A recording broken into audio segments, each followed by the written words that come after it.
Cradle, Dogs of Fount, Chapter 41, Part 3. He walked up the stairway which wrapped all the way around the building and walked up to the massive double door.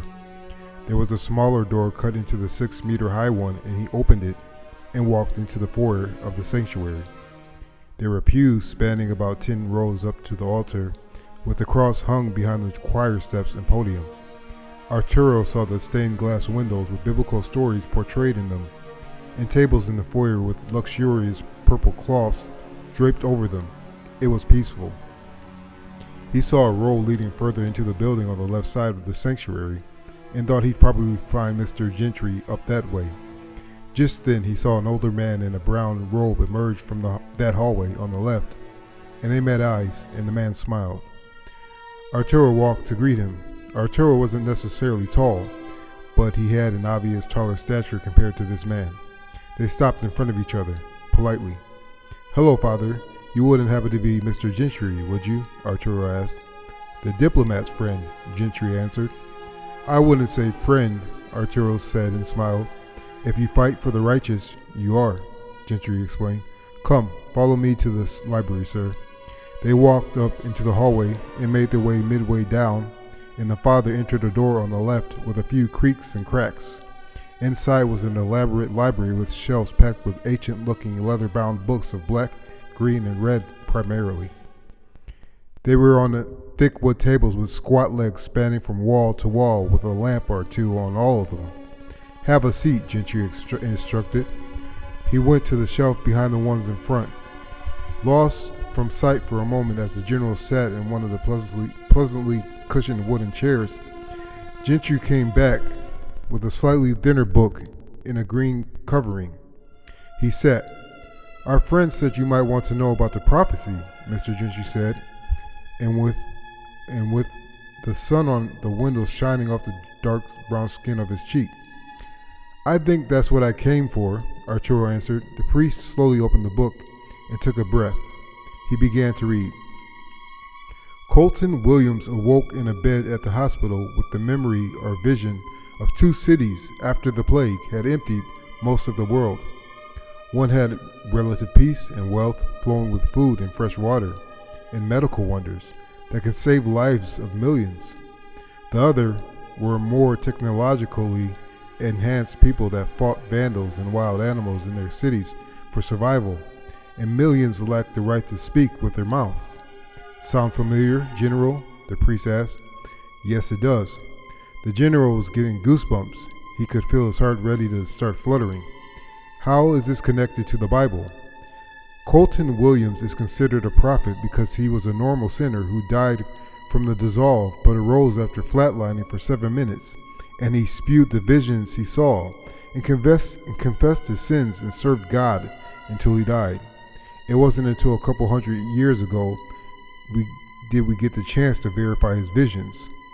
"How can I help?" the general asked. "Listen, the city of wealth is hungered for by the serpent of the hill. The hearts of the people of the city are fertile grounds for the spread of love and peace, yet they also can nourish seeds of greed and hate if the evil men were to poison their minds with goods and empty wonders." He skipped ahead considerably in the book, and then once the head of the snake was lopped off, the seed from the east was planted in the fertile soil, and the 2 cities united in goodwill and love, and it spread throughout the land, healing humanity and the earth, and led to a new age. "What is the seed from the east? Is that here?" Arturo asked. Gentry laughed for a moment. "Not here in particular. See, there are 2 New Hong Kongs, and I assume this is the only one you know of.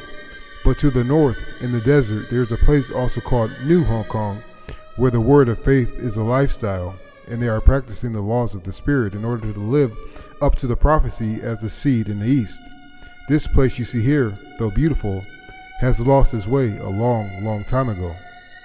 It was a lot for Arturo to take in, and he wasn't sure if he even believed in the first place. However, he couldn't identify it at the moment, but hope was beginning to ease his stress, and his goals were changing in that they were becoming sharpened with focus. "I need to see this other New Hong Kong," Arturo demanded. "It is not safe to go there yet. I've heard word of the Philadelphians arriving and filling out the city with armed forces. the priest explained. No kidding me. Arturo stopped there. Sorry, but they're over there now? I may have a connection there if I'm assuming he was one of the soldiers allowed to go there.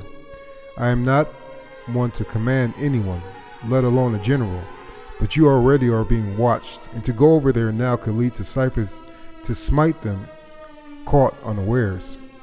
Yeah, I see that. I don't know, but I feel like that city is the key. It's the missing piece that I felt was there. I just didn't know what it was. I feel the faith in you and the pain. As a general, I know you had to do awful things, but yet I don't sense that you are completely corrupt. May just need to pray more. The man gave the general a searching look. I am warning you not to give in to greed or lust for power, and you must know that you are not in this battle alone. Look and keep your eyes open for friends and helpers. The general nodded and rubbed his chin. Is there a full-blown war in this prophecy? It is unclear because in the later chapters there is more talk of peace than war. But in the infancy of Colton's prophecy, he cited that there would be clusters of battles with lots of bloodshed. The snake will turn friend on each other until the brink, and then they'd fight evil once the truth is revealed. Honestly, some of the speech is esoteric and some believe metaphors are used, but in my personal opinion, I believe there will be battles in order to open the people's eyes.